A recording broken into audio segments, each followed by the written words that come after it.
এটা আমার বর আমাকে বলছিল যে এটা দেখে নাকি মনে হচ্ছে জুডো করতে নামবো আমি এখনই।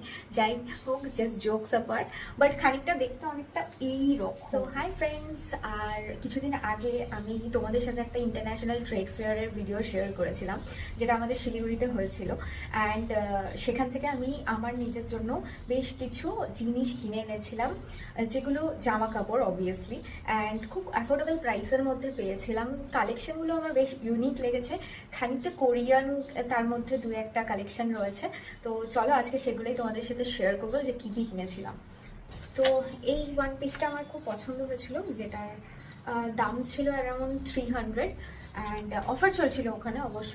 আর 300-এর মধ্যেই আমি পেয়েছি। আরও দুটো ড্রেস কিনেছি, সেটাও তোমাদের দেখাচ্ছি। এই ছিল সেকেন্ড আইটেমটা,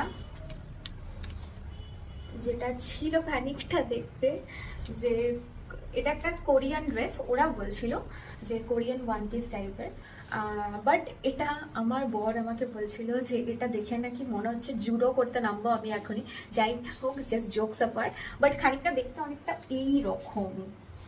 তো এটাও আমার বেশ ইউনিক লেগেছিল বলে আমি কিনেছিলাম। নি লেন্থ অবধি, এটারও 300-ই প্রাইস নিয়েছিল, 300 বা 350 এরকম কিছু।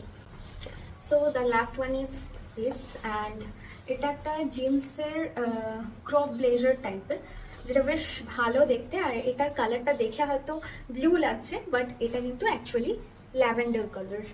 তো বেশ ভালো লেগেছিল, ইউনিক লাগছিল বলে কিনেছিলাম। এগুলো নেক্সট কি দিয়ে ট্রাই করব, যখন করব অবশ্যই তোমাদের সাথেও শেয়ার করব। তো কোনটা ভালো লাগলো অবশ্যই জানিও কমেন্টে, অ্যান্ড কীভাবে স্টাইলিং করবো আইডিয়া দিতে পারো। তোমাদের নেক্সট ব্লগ নিয়ে আসছি তোমাদের সাথে এগুলো নিয়ে।